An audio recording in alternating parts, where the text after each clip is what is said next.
நவகிரகத்துல சூரிய பகவான் தான் அதிபதி. அதுக்கு அடுத்தது சந்திர பகவான். சந்திரன் முடிஞ்ச செவ்வாய். செவ்வாய் அதுக்கு அடுத்தது புதன். புதனுக்கு அடுத்தது குரு பகவான்.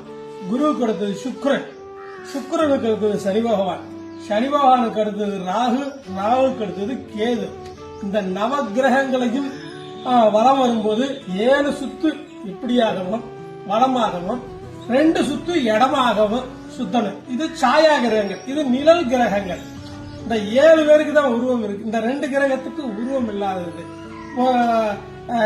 ராகுக்கு தலை மட்டும்தான் இருக்கும், கேதுவுக்கு தலை இருக்கா, இது மட்டும்தான் இருக்கும். இந்த நவகிரகங்களை சனி பகவான் மட்டும்தான் தர்மவான். அவரு எந்த பலன் கொடுக்கறதா இருந்தாலும் சரி, நல்லதாகட்டும் கெட்டதாகட்டும், எது கொடுக்கறதா இருந்தாலும் அவரு சிறப்பா செய்வார். கண்டிப்பா சிறப்பா செய்வார். ஏன்னு கேட்டீங்கன்னா, நல்லது செஞ்சா நல்லது, கெட்டது செஞ்சா கெட்டது. அப்ப எப்ப வரும்னு கேட்டீங்கன்னா, அந்த 7.5 சனின்னு சொல்லுவாங்க பாத்தீங்களா, அந்த காலகட்டத்துல ஒவ்வொரு ராசிக்கு 2.5 வருஷம்னு போவாங்க. அப்ப அந்த காலகட்டத்துல யாரு என்ன பலன் செய்தார்களோ அந்த பலனுக்கேற்ப பலனை கொடுப்பார்.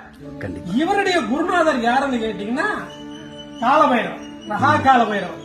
இந்த காலபைரவரை கும்பிட்டா இவருடைய தாக்கங்கள் கம்மியாகும்னு சொல்லுவாங்க. கண்டிப்பா இதுதான் விஷயம். தேங்க்யூ சாமி, தேங்க்யூ சாமி.